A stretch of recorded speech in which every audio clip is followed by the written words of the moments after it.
I'm Lauren Green, and you're in the strategy room. GOP presidential hopeful Rand Paul is taking heat from many Republicans on a number of issues. His recent remarks blaming Republican hawks for the rise of ISIS have drawn the ire of fellow presidential candidates Rick Santorum and Louisiana Governor Bobby Jindal, who, by the way, said Paul is unsuited to be commander-in-chief.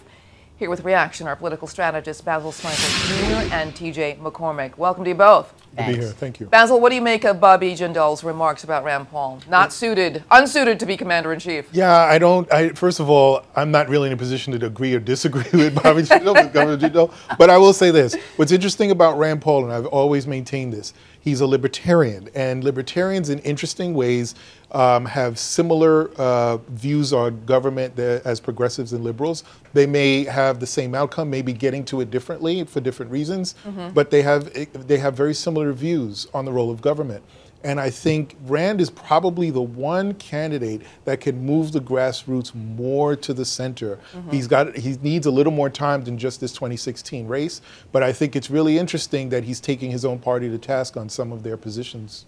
That can backfire on you, though. I mean, is this something that he should be doing at this stage of the game? I mean, he really hasn't declared, really. He's sticking with his brand, isn't he? You know, and quite frankly, he is pretty much an easy target. Those libertarians they're enigmas. You know, people try to wrap their brain around: are they really conservatives? Or, as Basil said, are they progressive? You know, they're isolationists. They want to stay home. And do people really understand that he's a libertarian because he's running into the GOP? I mean, I think is that sort of an inside politics that people really don't understand. I don't think as many people know it. I agree with that. I don't think as many people are up on that. They just think he's some sort of maybe other wing of the Republican Party that's not the Tea Party. Some people probably think he is Tea Party because he's a bit of a quote-unquote radical. But he's an easy target. And so these guys can take a nice haymaker shot and people, you know, if it lands or not, people...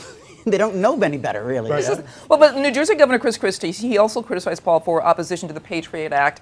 Jindal, Santorum, and Christie are all trailing in the recent polls. So are they in any position really to be criticizing him at this point? I mean, look at the poll where the Republican primary were held today.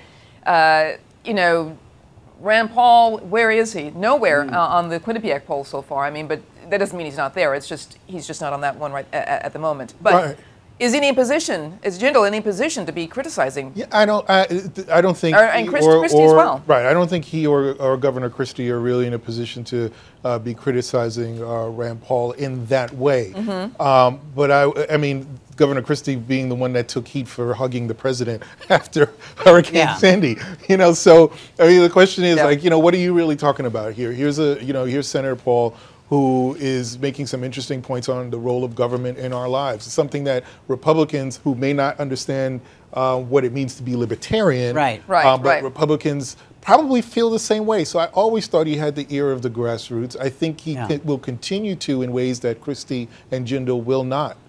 Go ahead. No, go ahead. I was just going to say, because there are some mainstream Republicans who are of that bring them home, let's stay home for a little while. You know, even if it's not their core belief, there's a bit of, you know, war weariness out there, war fatigue. You know. But one article talked about him being the lightning rod for the GOP, and in terms of lightning rod, what is he going to bring to the GOP in terms of can he shape the platform at all? I mean, Basil, what do you think? I've said that he can. The question is the 2016 race enough time for him to do that? I mean, he's talking about mass incarceration with Democratic Senator Cory Booker, also from New Jersey. So they're talking about these things, and it's like, wait a minute, how are Republicans doing that with Democrats? I think he can have that conversation with his own party, but for the time being, he is going to be the subject of a lot of criticism from within his own party. The question is he resilient enough and patient enough to actually make a difference? Yeah, it's kind of like turning a 747, you know, getting across that and trying to actually make inroads towards that sort of politics. You know, it's a real slow, wide turn. And it also depends on just how well he disseminates it. Sometimes he can get into the weeds and lose people pretty quickly, you know, when he gets into that stuff. Not good for 747. Not good for 747. No, you got to keep the big plane out of the weeds. But it's all in the delivery, too. He's got to get to the point. All right. Thank you very much, Basil and TJ, for being here. Thank you.